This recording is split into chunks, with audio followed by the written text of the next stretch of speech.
I love Thanksgiving. The crisp fall air, spending time with your family, and especially the food, specifically pumpkin bread. Now, I know it's not even close to fall and that it's not even close to Thanksgiving, but when you're home with your family during the summertime, now's the perfect time to learn so you can share with everyone that you love. Now, I've been perfecting my recipe for about a year now, and I spent most of my school year this past year procrastinating my essays and baking instead. So today, I'm hoping that you can learn from my experience and learn that in order to make the best batch of pumpkin bread, you need to have proper materials, use farm fresh ingredients, and stick to the process.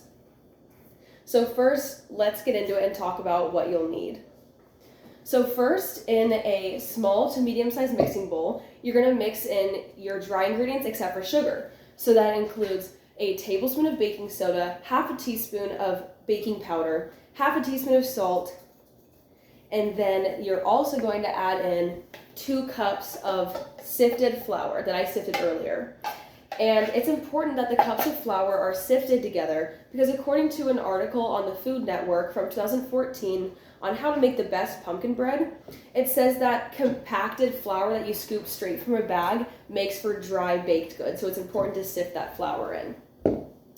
Next, you're going to take a larger mixing bowl and add in 1.5 sticks of softened butter and 2 cups of sugar. And then once you have that, you're going to get your hand mixer and combine.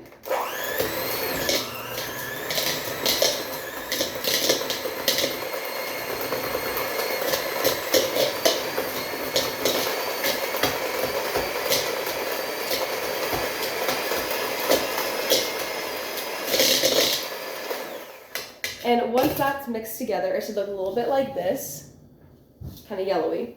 And now, on to the next point is where the farm fresh ingredients all come in. So I grew up having ducks and chickens, and a lot of people might not know, but different eggs have different qualities, and there are different types of chicken eggs. So around here we have a bantam egg, which is a little tiny chicken egg, and then we have your more average sized chicken egg, which is a little bit bigger. And right now our ducks aren't laying anything, so I don't have an actual duck egg to show you, but a duck egg is about 2 sizes the size of a regular chicken egg. And according to an article on the Free Range Life, duck eggs have more minerals and properties, including B12, iron, vitamin A, and protein. So typically, I would use 1 duck egg and 1 whole chicken egg. But since we don't have a duck egg, I'm going to be using 1 whole chicken egg, or like regular chicken egg, and then 1 bantam egg. And then beating that together with my mixer.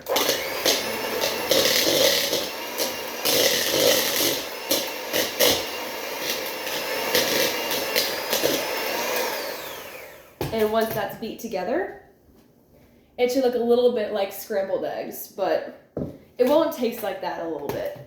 And then once you've mixed that all together, it's time to add in 1 can of pumpkin puree.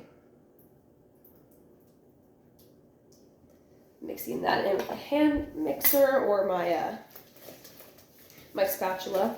One thing that I've learned in my time baking is that consistency is key.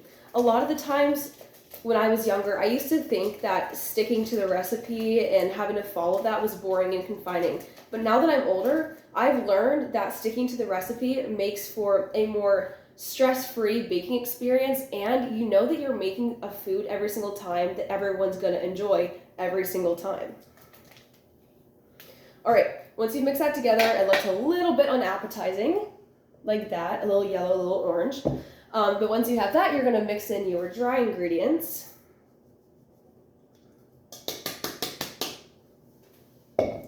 And mix that together.